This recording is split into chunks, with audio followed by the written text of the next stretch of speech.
This is the Leadership in Insurance podcast, brought to you by FinPro Search Partners. Insurance companies are businesses and they need to look for the long term and be sustainable. We went from 0 to 1 and now it's going from 1 to 100. Insurance as a concept, as a kind of service, is brilliant. The execution is what we're looking at now. I think the companies that are going to succeed are the ones that are going to understand and master the art of intent. When we talk about innovation, we lean too heavily to think about technology, and we don't think about creating a culture of innovation. I think innovation is essentially continuous improvement of existing processes and platforms and product. Right? It's got to be easy. It's got to be seamless.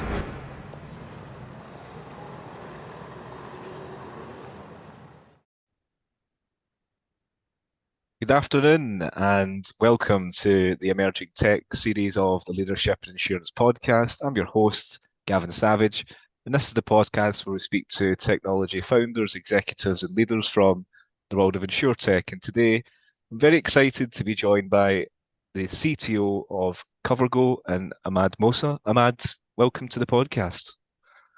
Thank you for having me, Gavin. Pleased to be here. Yeah. We've known each other for a while. Hopefully you're an avid listener by now of the podcast. You don't need to answer that. But I listened to quite a few of them. Yeah, interesting. Yeah. But no, look, as I say, it's always nice to do it with someone you're familiar with and have known. Unfortunately, we've not managed to meet, but I'm sure there's time for that. But before we get into everything regarding what CoverGo do and other various topics that we'll discuss on today's episodes, I think it'd be great if you could introduce yourself, even going way back, how you got into tech and then how you ended up navigating into the world of InsurTech, because this is your, correct me if I'm wrong, third venture in the space. So typically, from CTOs, from people in tech, most of them don't come from insurance or InsurTech, which is interesting. But yeah, if you could give us a kind of summary of yourself and as I say, where you are today. Yeah. So summary is over 20 years of tech experience into technology space, and about 20 odd years of that is insurance related. Started with a company called TIA Systems, and they used to do implementations of TIA, the insurance application. And from there went to work with ICE InsurTech, which was called IT Freedom back then, and where we started building the ICE suite, and that's back in 2004 onwards, and stayed with them for about 12, 13 years. And from there left into another InsurTech, which is IOTA Tech, and that was a completely from the ground startup, building a multi-tenant SaaS insurance platform.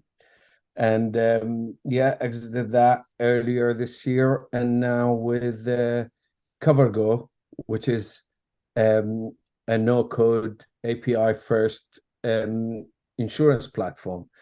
20 years of insurance technology experience, 3 main insurtechs that I've been involved with over the course of 20 odd years. Wow.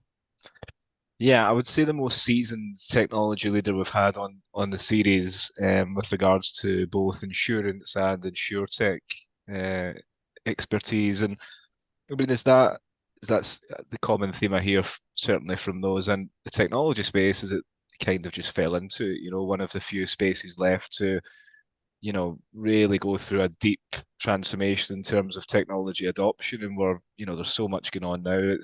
I think we're past that point. It's now about the execution. But has it always had an interest in insurance, or again, did the two things for you just seem to marry together, and 20 years later, here you are, still here? Yeah, interesting. I mean, at the time, it just happened really that I got into this field, into insurance, and that's it. I got into it, and yeah, never seemed to get out of it. Enjoyed it. Really, there is lots of opportunities. That's the thing, and with insurtech, and it is the insurance companies traditionally and still risk averse, as you can imagine. So there is a lot of opportunities within the industry to digitize, to apply AI, to uh, follow the banking sector and the fintech, and which is a little bit ahead of insurtech, to be honest. So there, and a lot of people are coming up with really exciting ideas, and that's where there is, you see, innovation. There is new insurtechs coming up every now and then. But I started 20 years ago, and I'm still in that field, and yeah.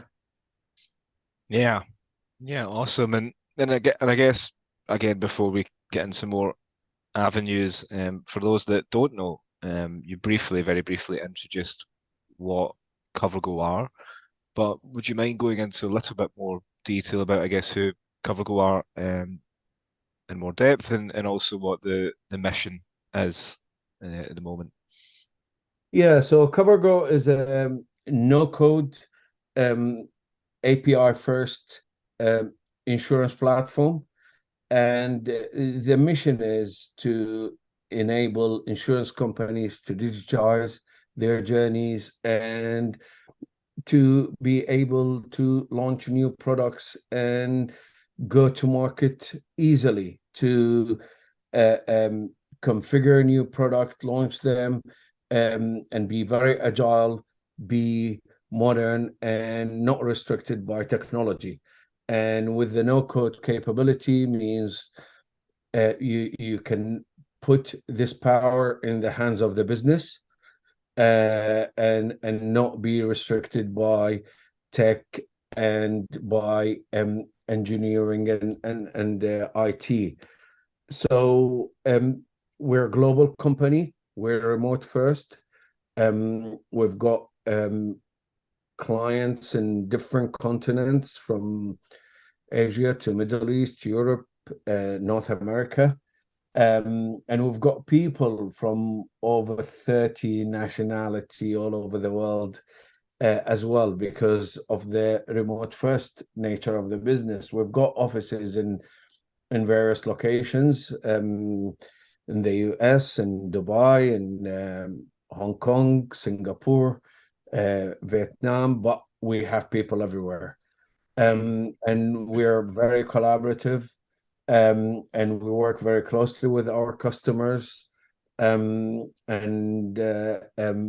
yeah, it's a very exciting time for us, as we are expanding and scaling up the business. Brilliant. Thank you. And I think just to probably jump off of the very, very end there, it's a very exciting time. Like I was keen to, I guess, hear from you, and maybe this comes ostensibly through the business as well, because you guys are obviously, you know, working with a very multinational company. You're seeing lots of different trends and patterns across insurance and insurtech. As you say, from the US to Singapore to Hong Kong to all over Europe. Like, I mean, what are you guys seeing at the moment? Or what are you personally seeing at the moment within, an insurtech space? Like, what is exciting everyone at CoverGo, or you personally at the moment within the space? There is a lot of new trends coming up, but generally, still there are lots of insurance companies that are really restricted by the technology they have, and that is restricting the growth of the business, restricting the launch of new products or capturing more customers. And this is where, at the moment, we see a lot of transformation projects which the main goal of those projects is to replace such systems and allow the business to move into new territories, new customer base, and grow the business. And with that, you've got also, there is obviously the AI aspect, which is exciting everyone at the moment, and how that can be applied in various areas in insurance. But at the same time, it is about also the regulation and what you can and can't do, and what you should and shouldn't do with AI, which is something that all industries exploring at the moment, and governments are looking at that in terms of how to put control over AI. But that's something I think is exciting the insurance industry a lot, and in insurtech sector a lot, in different areas within the business. Mm. And again, it's maybe not by intention, but going back to your previous insurtech ventures and ICE, IOTA, and now CoverGo, it's that theme of API, middleware integration, low code solutions. You know, that space generally, that's I guess my question is, from someone that's been in a number of ventures in that space, it's, what do you have any maybe not, but you won't have a definite answer for this, but what it takes to become, it's not a crowded market, I would say, but I think API in the last 5 years in insurance or insurtech is, 5 years ago it was a bit of a buzzword and maybe a checkbox to say that we're using some APIs, but I think now we can see the real value of having API centric throughout the business. What do you think in this space it takes to become, an insurtech market leader? What value do you think you have to offer to carriers or to investors that are looking to invest in the company? Do you have any kind of insight or any, anything that you've learned over the last 4 or 5 years that would, you could share? Yeah, I think the APIs, actually, you're right. 6, 7 years ago, there wasn't that much focus, and it's more like a buzzword, and some of the systems offered very few APIs, very little APIs to expose. The value is huge, because when you're talking about modern insurance applications and you talk configurability, you talk no code, and that is empowering the business to potentially build new products and launch them.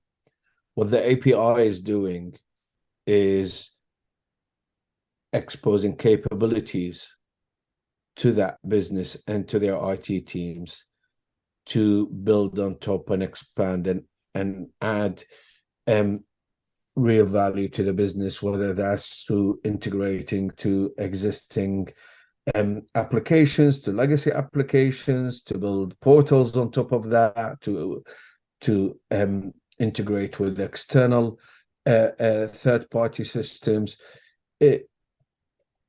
Today's insurtech or insurance applications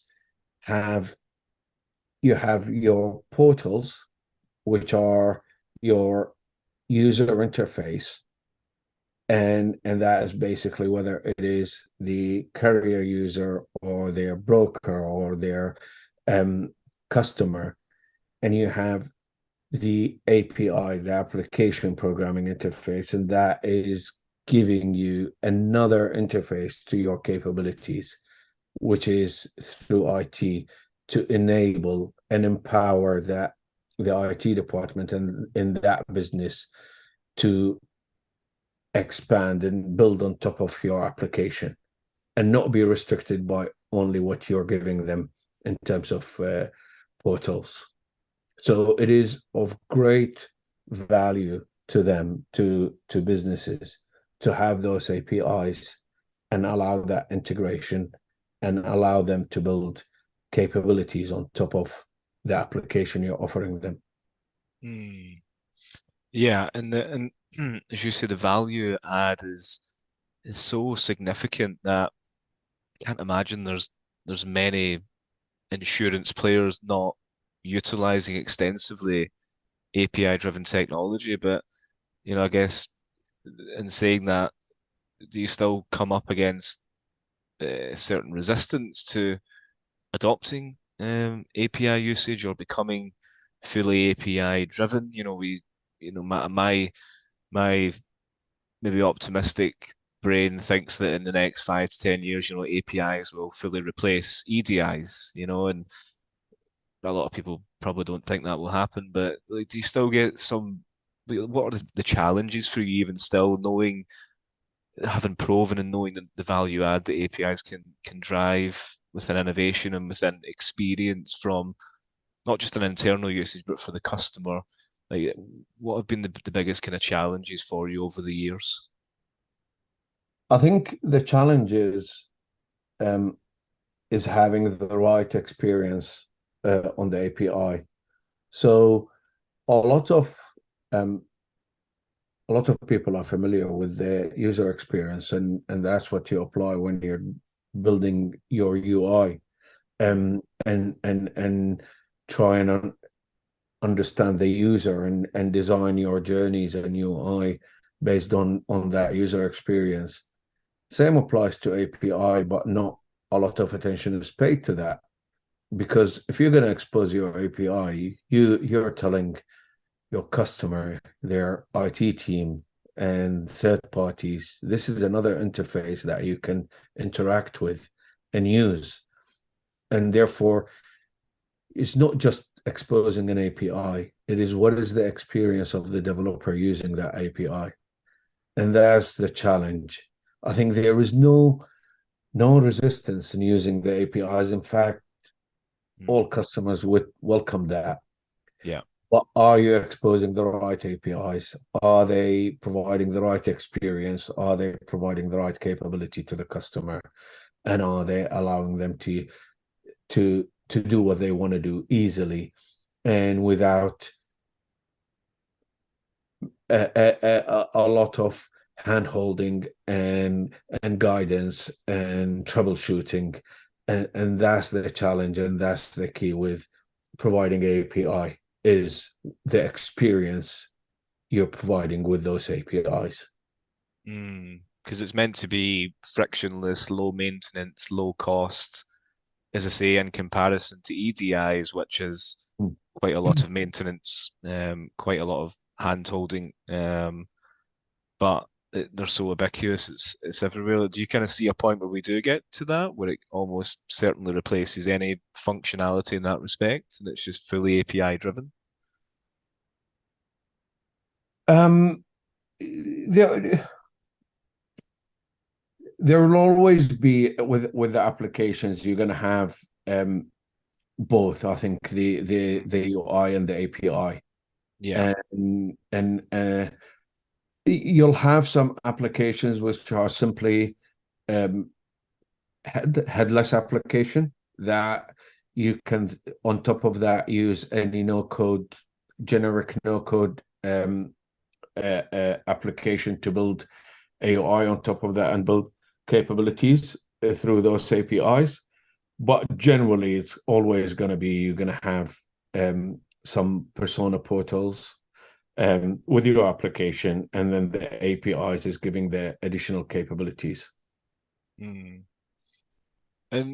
it's kind of again, it feels like the market within this type of solution, it is somewhat being mirrored a lot, but then you have big players in the space like CoverGo, and I could mention some other ones, but they're with quite up. But do you think in order to stand out in this field, if you're coming to the insurtech market with this type of technology, is it down to, because you guys focus on well, I think you personally have operated across P&C, health, and life in a number of, probably so many lines of business, but do you think it's about if a startup comes into the space and they want to provide that cutting edge technology in this respect, how they can keep keep up with those that have been operating in the space doing this, like CoverGo and a number of others for 5 or 6 years?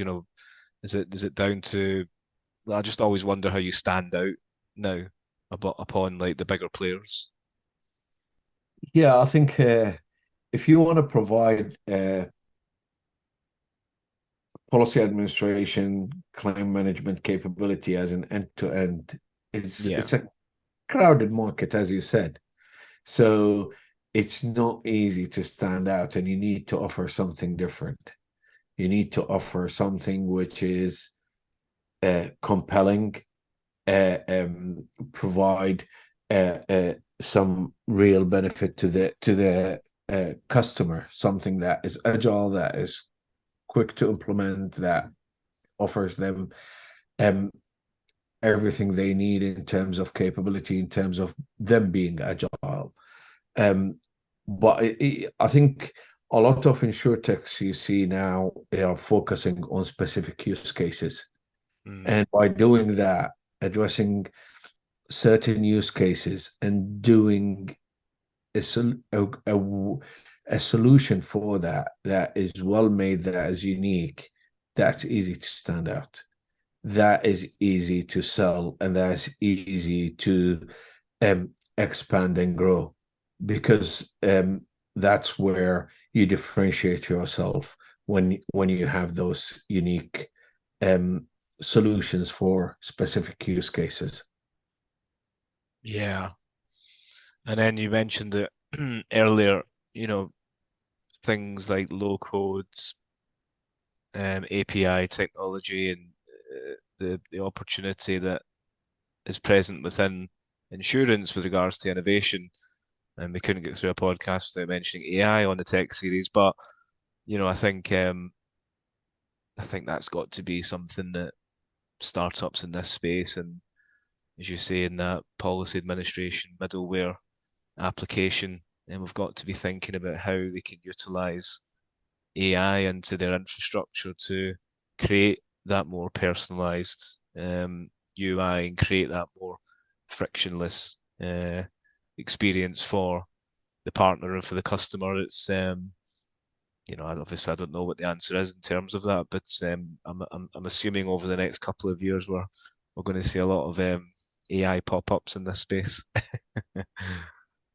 You will definitely, and some of those will come up and prove to be solving an non-existent problem, and some of them and will disappear, and some of them will actually solve real problems.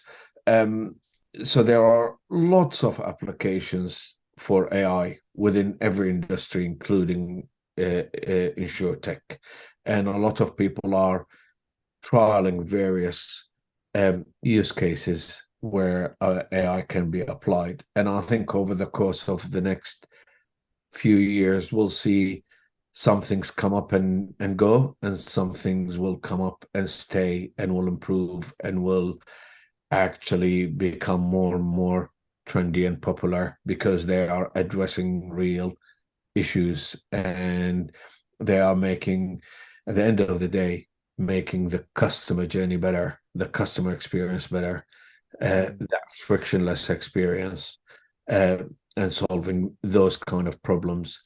And also from the carrier side, solving issues, whether it is to do with providing better customer experience or providing better pricing, or whether it is to do with the fraud detection, or understanding policy wording and things like that. And you can look at AI and apply it on those use cases and many others.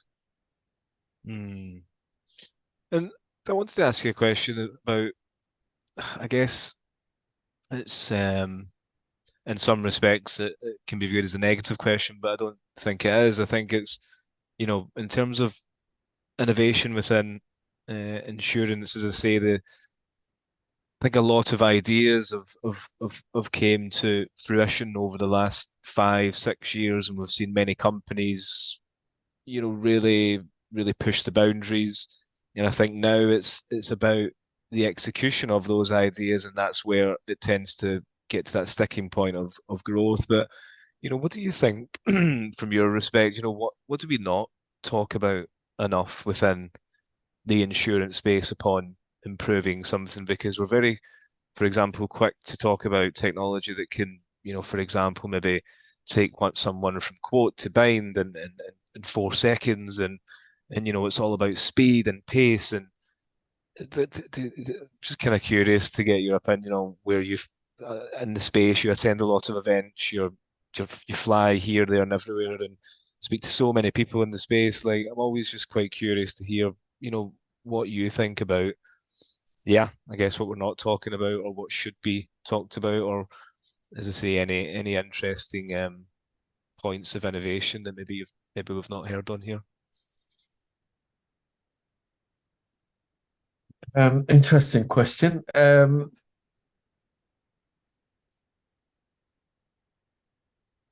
What we not talked about, I think it's the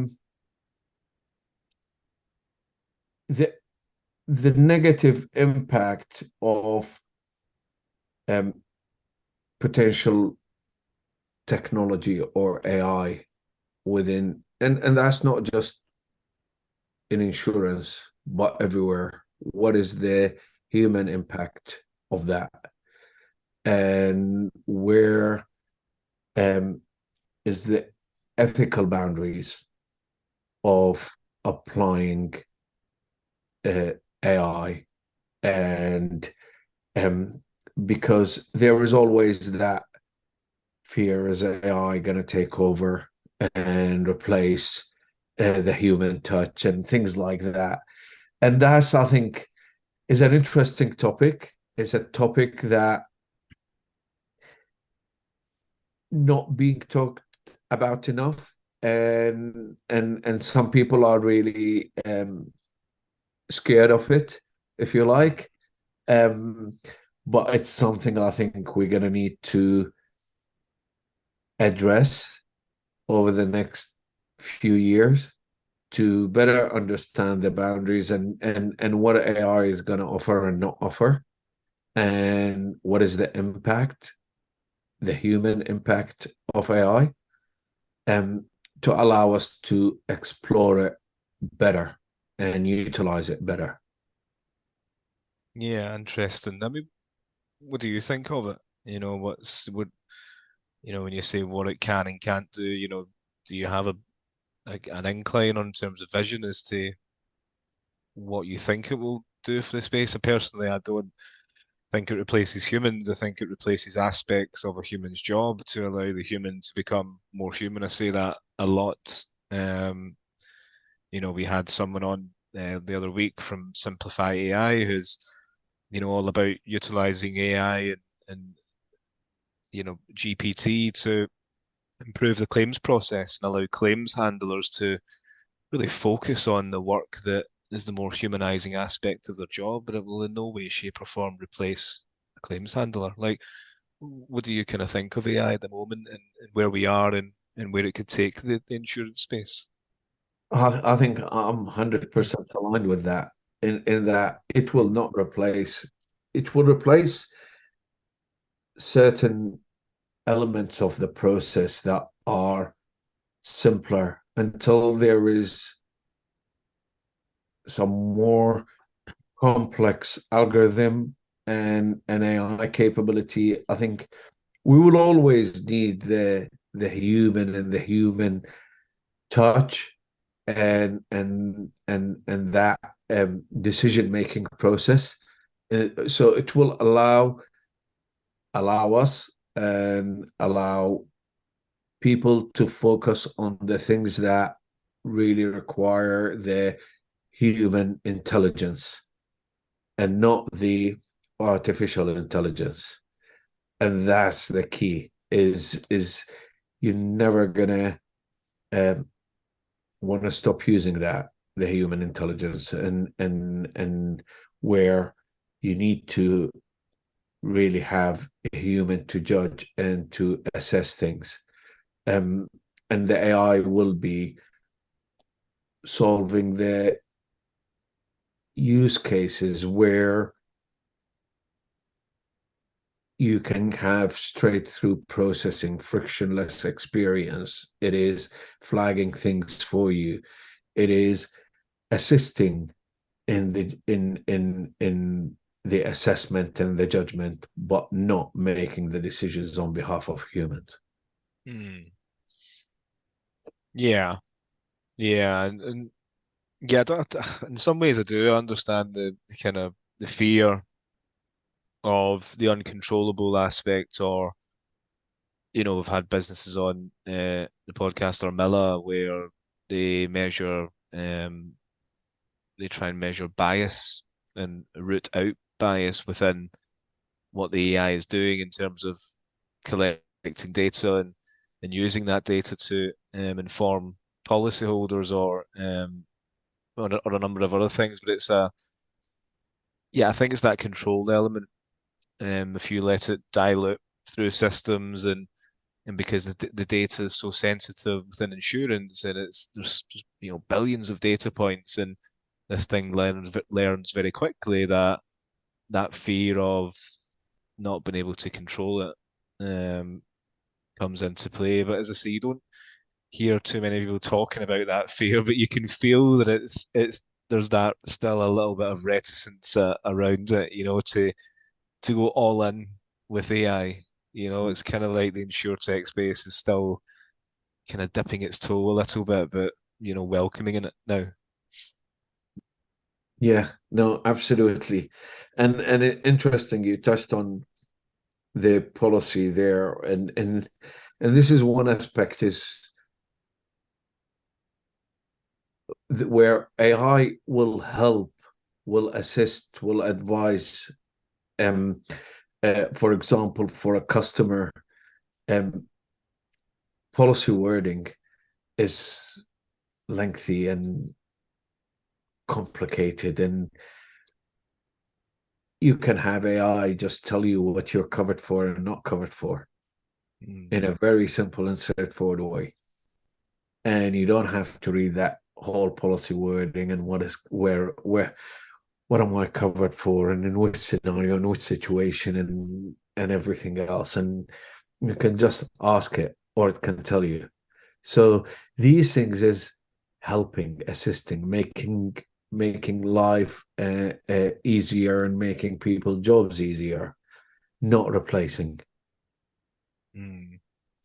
And coming into CoverGo, and there's a very well-established technology stack and strategy and a good base of success. When you come in and you assess that, start CTOs coming in, say any stage have to, I guess, assess the technology strategy, the vision, and a number of other things. I'm not going to describe the role of a CTO, but I think that strategy and vision and the status quo of where we are right now, was that something that was like a consideration? Like, again, probably two quick questions, twofold. Was AI, has it been a bit of a serious consideration for you as to how you improve things like innovation and technical debt and stability, experience, and I guess the second part of the question is coming into CoverGo, what's been the obvious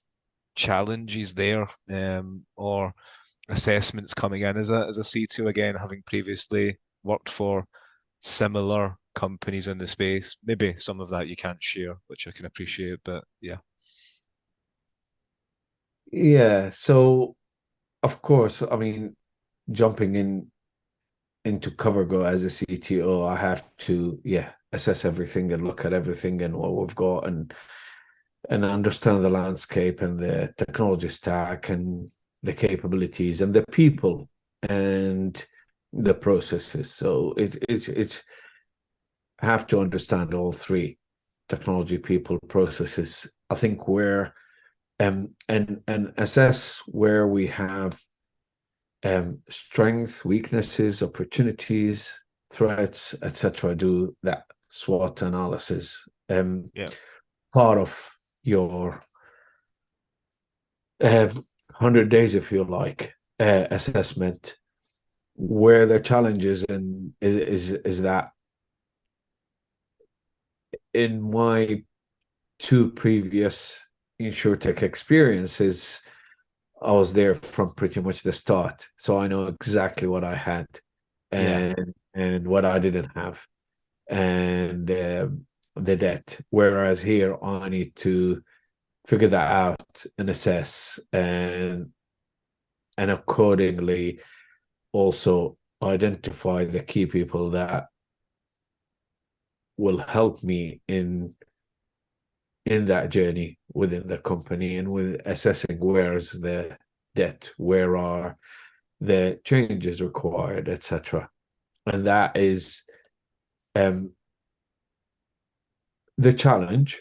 But I mean, we've got a great team of people, and so I ended up, yeah, navigating my way a lot easier than I thought, because of the uh, help and the quality of the people.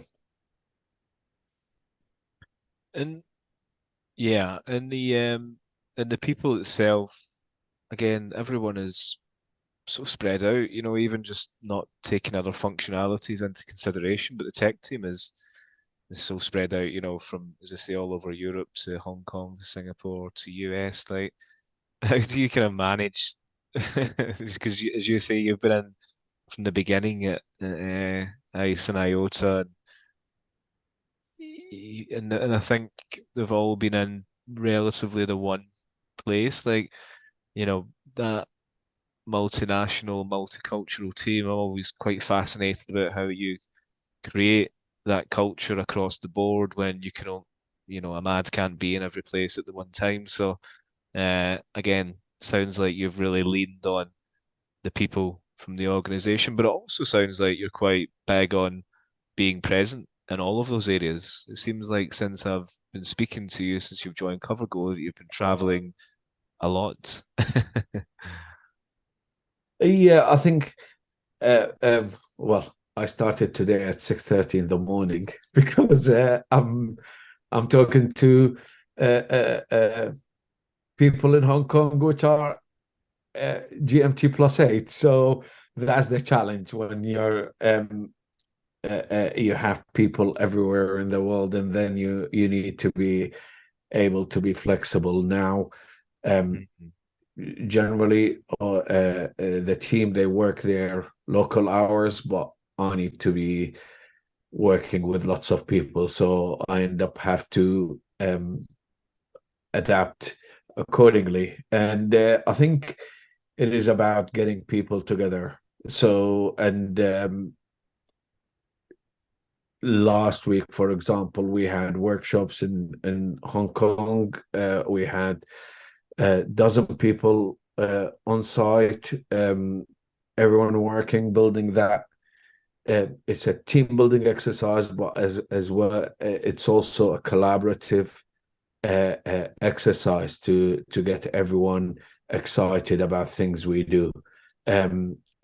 So, and we're doing that. There is a constant travel budget to make sure that even though we're remote first, we are allowing people to meet and have that uh, human touch, and be in the same room, and stand in front of a whiteboard, and then maybe after working all day, go for a beer and have a laugh. So work hard, play hard, right? Yeah, that used to be my mantra. I ended up playing too hard. I yeah, I mean, I love to see it at CoverGo, because I just think it's a fine example of why location just does not matter. I always wonder, maybe you don't know the answer to that.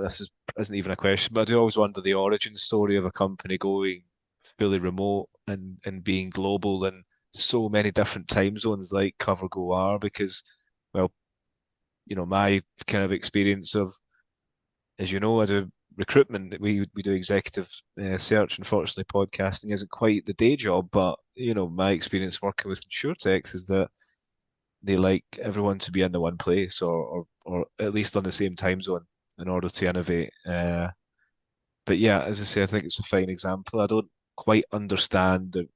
really ever understand now the rationale behind wanting your engineering team in the office 2 days a week, every week in the same location. I just think you limit yourself to from a talent perspective, but also from a cultural and diverse perspective, which again is all key drivers for innovation. But yeah, that's just a question I'll always ask myself as to why. And the answer I usually get is, "Oh, we're building a great culture." And it's like, well, we can do that remotely. And yeah. But I don't know what your kind of thoughts on that, or if you have any, but I'm sure you probably do. You can do that remotely, but you need to make sure that there is time where you can have people meet. So Like once a quarter, or is that how you guys do it? Like how? as and when needed. I'm not going to Yeah. put an exact, yeah, once a quarter would be good. Mm. It could be more frequent, less frequent, depending on projects, what you work on. But it's really valuable having people meet up every now and then and Yeah. talk face to face. But on a day to day, you don't need to be in the office every day. You can still collaborate and talk and work and innovate. But it's the time zone is an interesting one because um, if you have a team where you're working closely with on a day-to-day basis, then having similar time zone helps.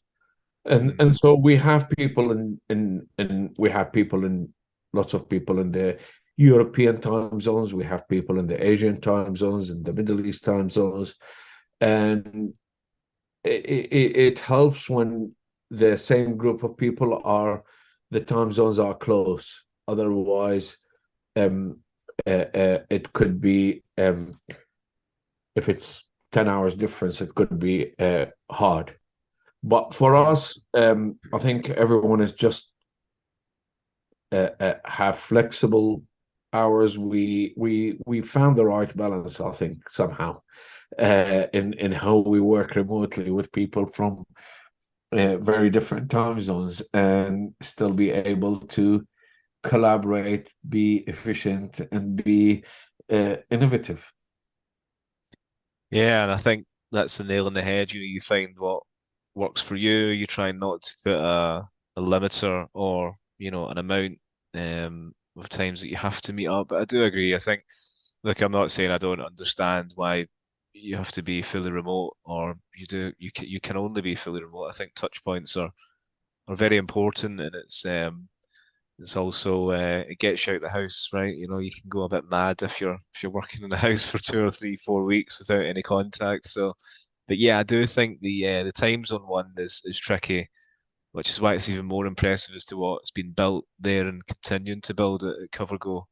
But but yeah, I think as I say, from a day-to-day perspective, like you mentioned, it's or even a week to week, I think the talent you limit yourself from accessing is quite significant. A lot of the clients I work with are in New York, and they want an office in New York, and that can be quite challenging from an engineering perspective. Mm. Yeah, and this is the thing, you open up to a talent from all over the world when you're remote. Um, Mm, you straight away will be looking at people in different countries, um, different time zones, and you can attract uh, uh, talent there, different talent. And that's the interesting part and exciting part of the remote first. mm. It's the pool of uh, people that you could hire just increase significantly. Yeah, yeah. Well, I think that's a great final point to leave it on, Ahmad. It really does fly by, but I really appreciate you jumping on. I know it's been a super busy time for you and the team. So again, thank you for coming on the show and sharing your insights. It's been an absolute pleasure. Thank you for having me. Yeah, absolute pleasure. Always good to talk to you, Gavin. Thank you. Take care. And you. Cheers.